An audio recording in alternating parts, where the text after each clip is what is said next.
only is today Friday, we've got a target-rich environment for conversation in the bar. Have you ever had that uncle come around at a family reunion and start saying these words? Three guys walk into a bar and everybody busts out laughing, or they crawl under the desk because they know a absolute joke is coming around the corner. Guess what this is? Welcome to Three Podcasters Walk Into a Bar. My name is Stu Turley, President and CEO of the Sandstone Group. And I've got the Energy Newsbeat podcast, and I learn a lot from it. But I'm not worthy to hang with my two compadres right here. We first out of the block, we got RT. RT, you are the podcast host for The Crude Truth, and I want to give you a shout out. I don't like complimenting you, but you had one that had, in the first 12 hours or whatever it is, you had 1,000 views on YouTube, unbelievable access on thecrudetruth.com, and it was Ola, was that right? Yes, yeah. Ola Hawatme, yes. Yeah. Oh, that was sweet. Nice job. All right, coming around the corner again, we got the David Blackman. The David Blackman. The David Blackman. I mean, he has got two podcasts, not just one. He's got two. And I mean, Armando and Irina Slav are fantastic in the energy transition. International, well done, Forbes author, and you also have DB Energy, you have the Energy Question. Welcome, guys. We're going to have a blast today. Did I get everything right? Yeah, I think you did. Absolutely. Absolutely, man. I got to break my arm. I don't know how you managed to do that. I don't either. It's I got two experts here and then a wannabe comedian. I think we can. I think we can definitely argue on who the two experts are and the comedian is of the group. So, yeah, I'm the dope in the room. Yeah, I don't qualify either way, so I don't know what y'all are talking about. Okay, we got one of the best single target-rich environments for not only doubling down on stupid. We did tripling down on stupid last week. But guys, we got to sit here and put our measly brains together and come up with something more than triple down and stupid. So, you've got energy absurd of the day, but I'm going to turn this over to you, RT. Let's kick it off with some real absurdity here. Well, let's kick it off this way. That I just got done with a little radio interview because everybody's wanting to know about this 2 million barrels a day that OPEC is now taking off of the market, that they're going to stop producing. And I said, hey, thanks for the phone call, but I'm getting ready to work with and do an emergency recording of Three Podcasters Walk Into a Bar. This is such a big deal right now. And they're like, you're going to the bar? I said, well, look, we got to get our thinking on. So, yeah, I said, we got to get this going. And it's very important. I mean, this 2 million barrels a day that OPEC's taking off the market is not a good thing, along with, unfortunately, the need that's been created for this 1 million barrels of oil a day that we're now going to finally stop taking out of the strategic reserve. Did that sound confusing? Absolutely, because we shouldn't have been taking out of the strategic reserve in the first place. And now we've created a need for it, just like with all the welfare state type of stuff that we have for this country, to where now it's almost going to be shooting ourselves in the foot, kind of like. I'm doing so many quotations today. Again, it's just ridiculous. And now, David, here we are asking Venezuela for oil. Yeah. I mean, I'm all for Chevron to drill. I mean, I'm a producer. If somebody was asking me to do it, I know I could definitely go, hey, I need to get more oil to America, and this is the best way to do it right now. However, I'm going to interrupt. Oh, you're on a roll.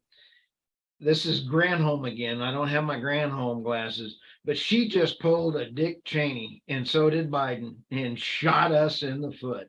So anyway, sorry, Dick Cheney should be remembered for shooting his partner. We've been shot. Sorry. We have been. So long story short, David, here we are. now asking Venezuela for oil. And your article that you did today in Forbes.com. Shameless self-promotion here. No. It's not needless, sir. I've already sent it out, retweeted. I made sure that it's seen on the moon. I mean, it's a good one today. That's what we're talking about. I feel like the whole episode today. So let's go. Well, yeah, that was my latest piece at Forbes.com, just for everyone who knows, who would like to go take a look at it. The administration, again, for the second time in 6 months, is trying to work a deal with Venezuela to allow them to put more oil on the market, with the only demand the U.S. is making that the Maduro government engage in good faith talks with the political opposition there in Venezuela, or what they call constructive talks. And how this administration defines the word constructive is frankly anyone's guess. I don't have any idea.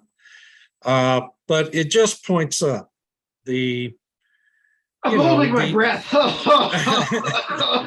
Oh, sorry. It just I couldn't hold my breath any longer.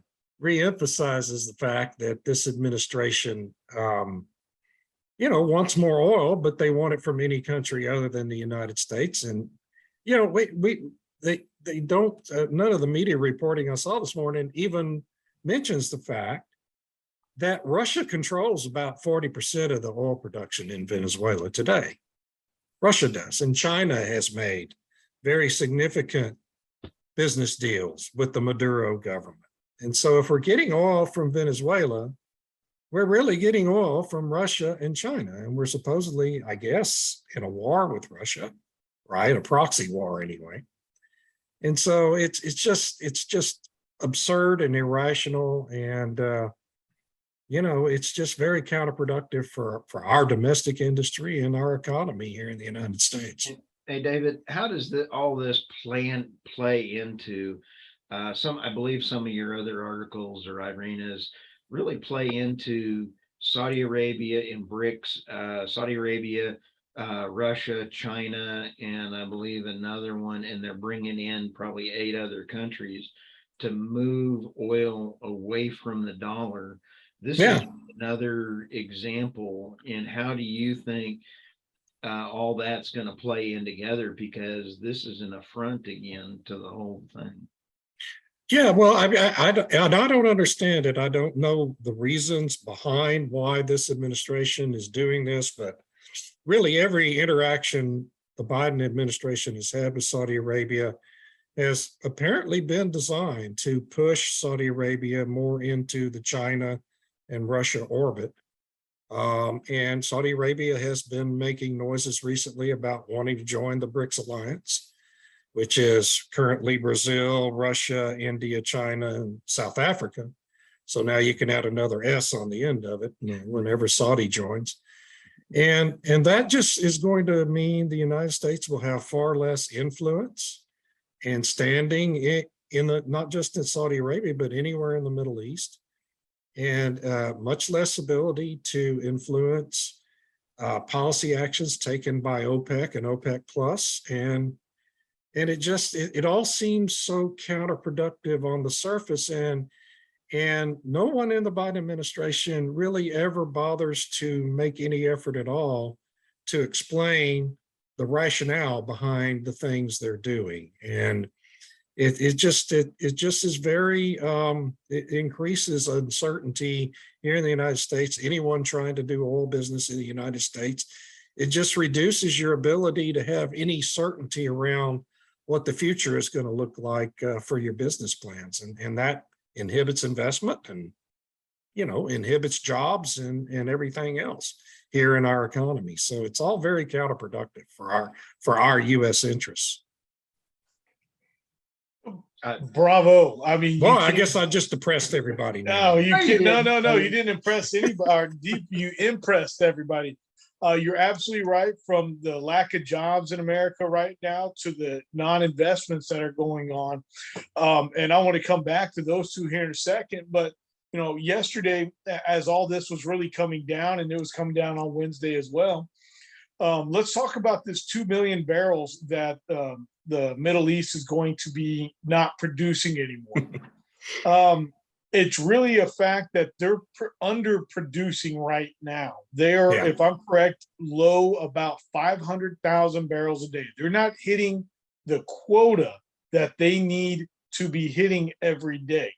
So Higher by than them dropping the production estimated goal of production every day, then they'll finally get into that actual quota that they're getting. And the market is now dictating that since they're not already producing this more oil, that the price is going to go up, which is what they want. And why is it that they're not hitting this 500,000 barrels of oil a day addition? Are they being greedy? Have they pulled back? Have they done that?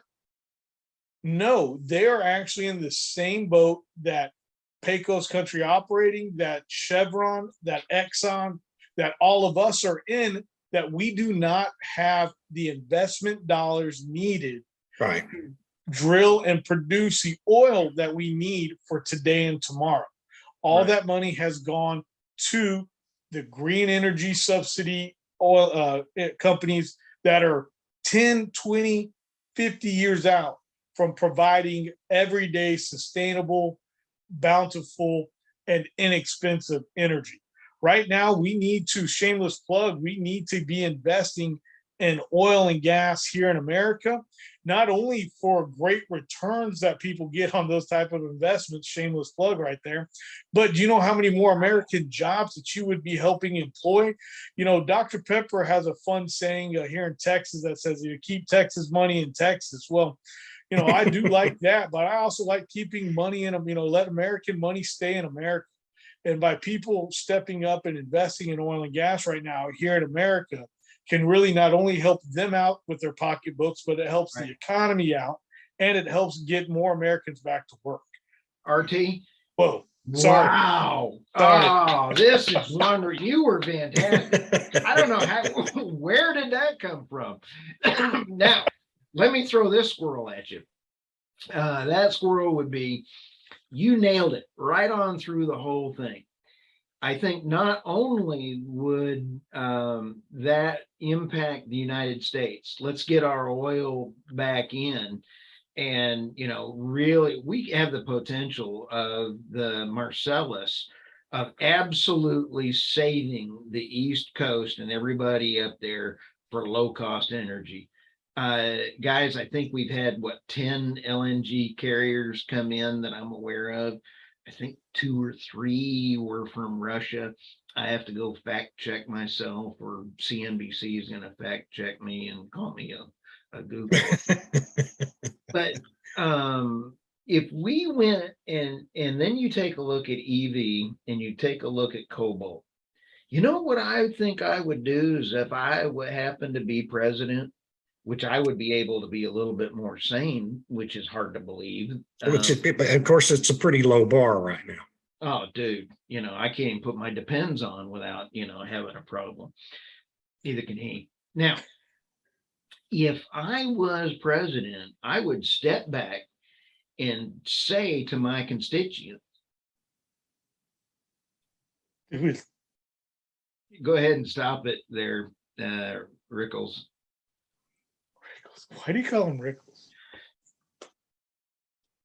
So if I was the president of the United States, I'd sit back and talk to my constituents, as RT would say, constituents. and that is, let's step back from the EV because of the children.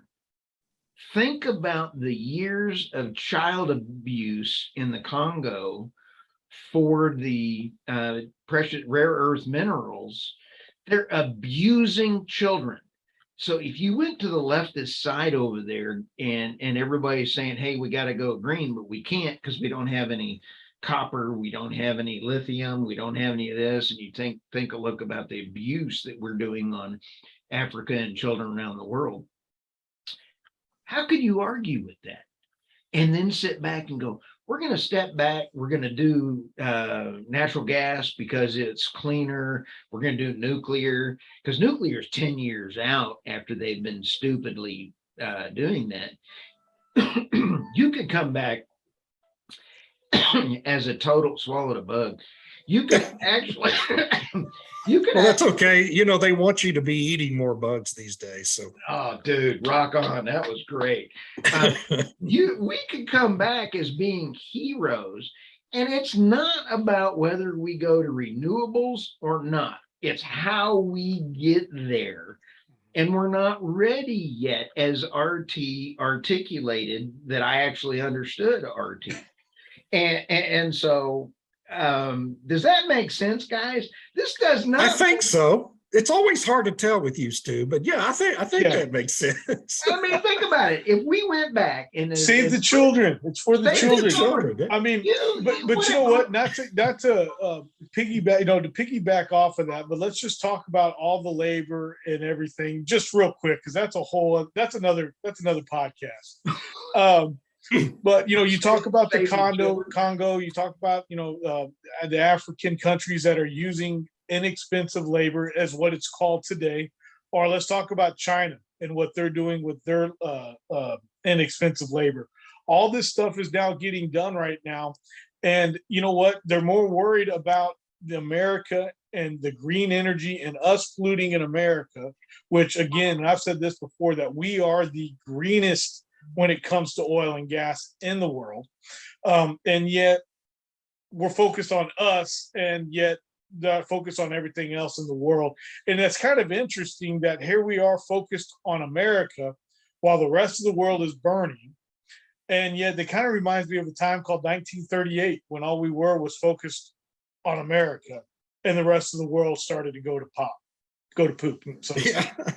So there's an interesting correlation there. And let's not forget who the president was at that time, Democrat. And now we have one in power again. And we had one in power, for 8 years minus the Trump and presidency, because that's all that this is. Let's call that what it is. That this is a continuation to the Obama administration is what this is. I can't sleep for years now because that is an accurate. Wow, RT. Holy crap. 1938 was right before 1942 in Pearl Harbor. Absolutely. And the world went to holy cow, Batman, RT. Wow, you did good. And I can't sleep now ever. Well, I think if nothing else, RT came up with a new advertising slogan for API: save the children, use more natural gas. There you go. Hey, who came up with save the children? Yeah, well, okay, so both of y'all. I'll give you both. It was a team effort. I'm already thinking of that song, we are the world. Yeah. I don't think my editors at Forbes are going to let me write that particular column. Oh my gosh, I'm sorry. I just embarrassed myself on a national podcast. So what else are we going to talk about today? Well, let me turn this over to you guys because I want your opinion. Okay. Because your all's opinion matters, mine doesn't. And let's go back to respect. And respect. Biden has flipped the middle finger off several years ago to the Saudis and everything else. This time, he not only went over and did the fist bump that lives on in infamy. Holy cow, that was an insult to the Saudis. Then a little bit of a catch.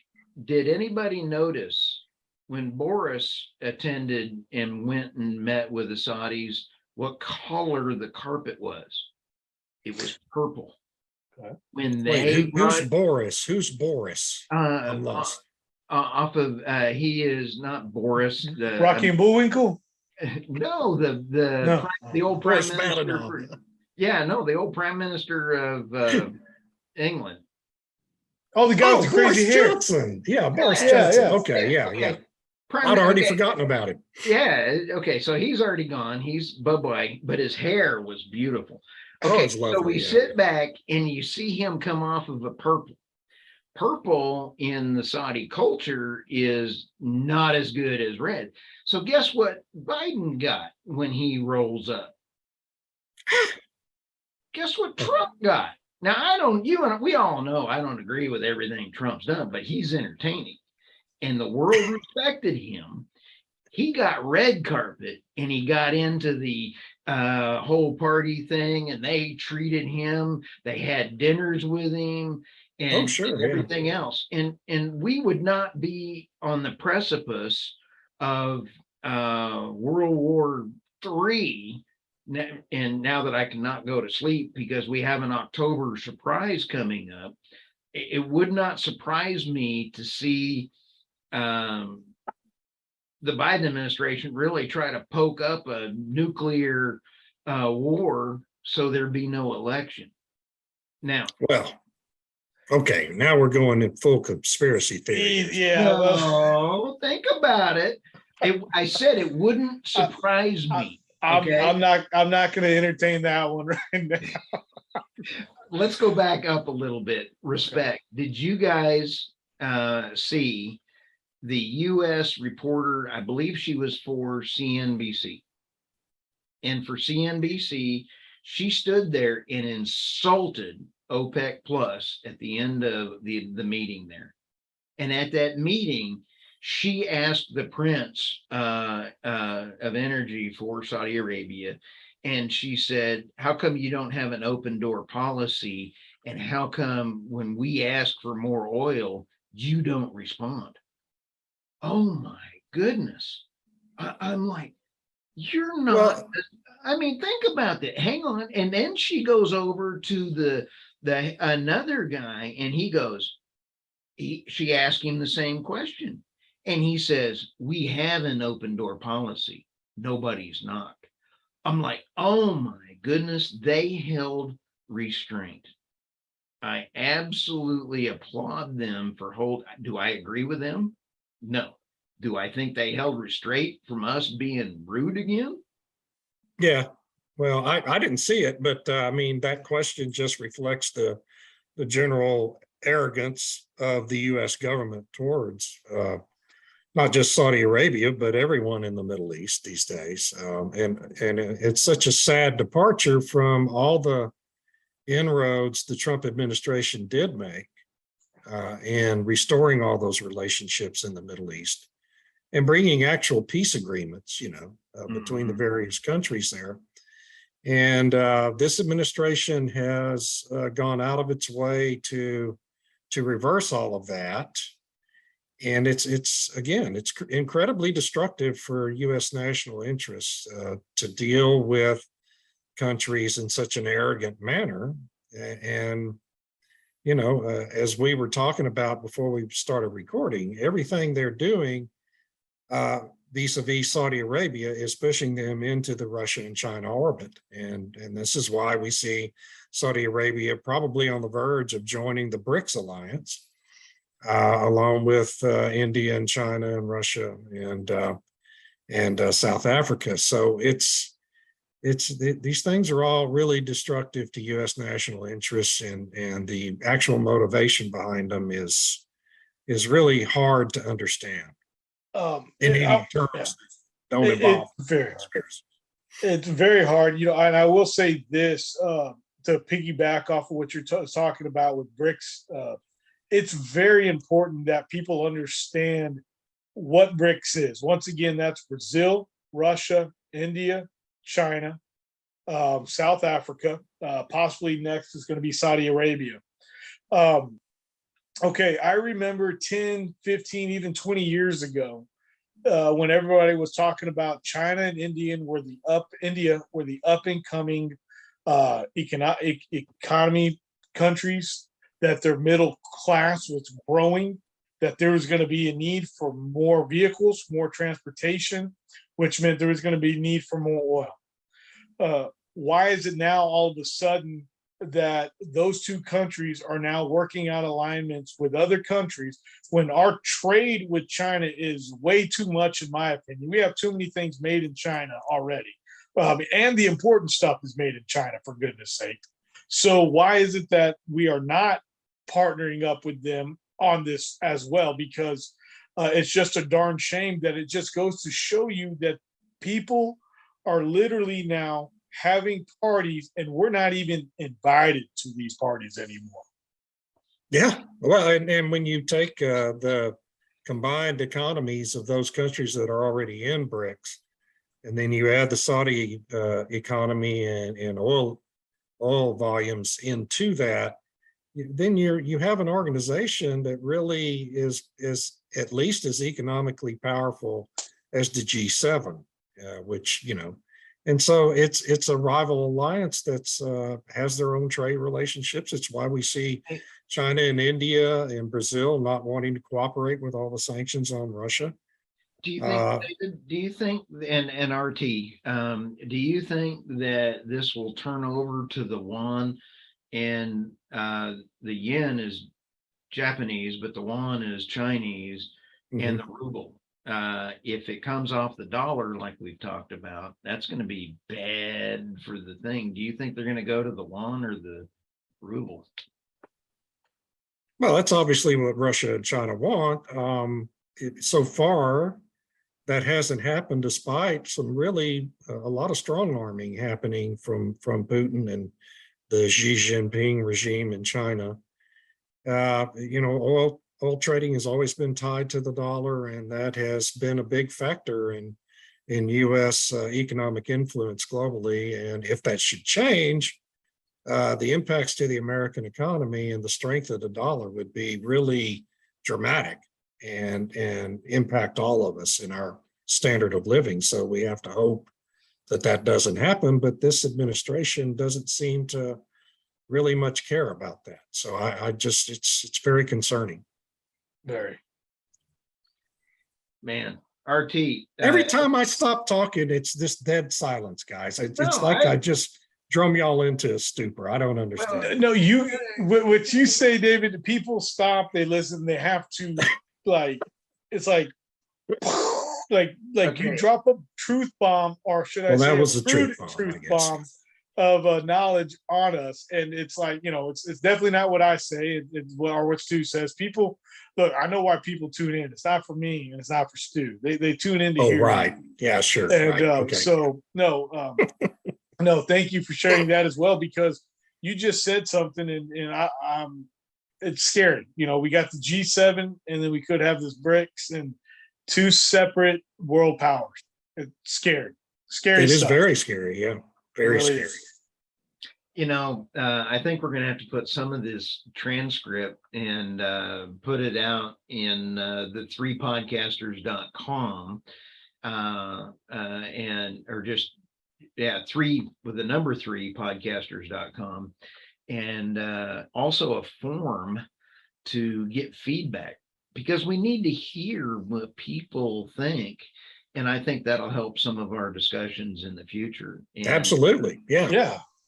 It's always better. I mean, we've been getting some viewer input on the other podcast you mentioned, the energy transition podcast, and it really enhances the product there. So yeah, the more we can get reader input and viewer input, the better. I love the fact, I don't want to, I mean, the live that you guys do is very, very cool. I mean, it is out of the park cool. And I'm sorry, I love being a troll, and I'm out. I don't know why my LinkedIn address. I don't know what. Yeah, because your stuff always shows up after we're finished recording.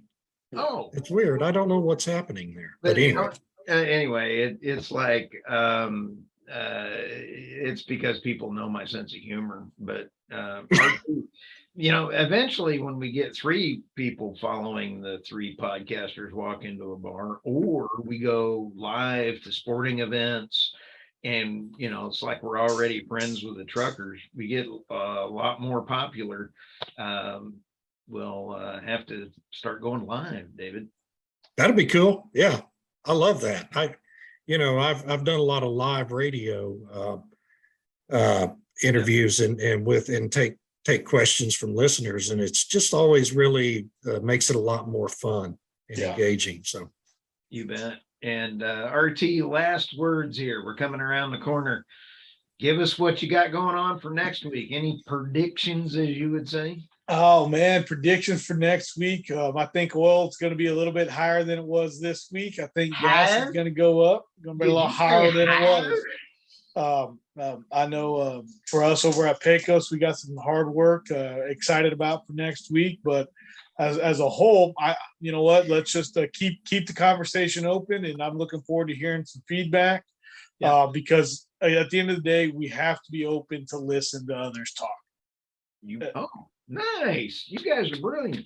How about you, Mr. Blackman? Yeah, oil is going higher. Brent's going to be $100 by Tuesday, I suspect, and WTI sitting above 91 right now, so I imagine we'll be at 95 WTI next week, and gas prices will be approaching $4 a gallon again, and Wow. and the fourth quarter is going to be pretty rough, but you know, hey, it's Texas OU weekend, go Longhorns, and my Dodgers are going to do well in the playoffs, so I'm excited. Hey, This is a Brooklyn Dodgers cap, by the way. I'm rooting for my OSU. Go Cowboys! I love my Cowboys. But also, I'd love to thank you to all of our listeners. And we're really notching the game up on the three podcasters. But let's all have discussions with everybody out there. I love hearing green, renewable. I don't care. Let's talk about getting the lowest kilowatt per hour out there. Let's elevate humanity out of poverty. And let's care about humanity. I mean, I may be a dork and try to laugh a lot, but hey, speaking of that, real quick, RT, David, we were all introduced by who? Ryan Ray. Ryan Ray, my boy. Oh, we love Ryan Ray. We're going to give him a shout out. But now, RT, you've been hanging out with Ryan Ray too much. On my podcast in the past, he kept saying, I'm going to drill me a well. A what? A whale. A whale. The transcript came in, I'm going to drill a whale. Yeah. So, you know, I did the blowing up of That sounds like a really dangerous thing to me. I don't know about y'all. Yeah. So now your accent, RT, is beautiful. And I mean, you know, because you're bona fide with the crude truth. Thank you. With that, we are closing the three podcasters in a bar. Adios. Adios.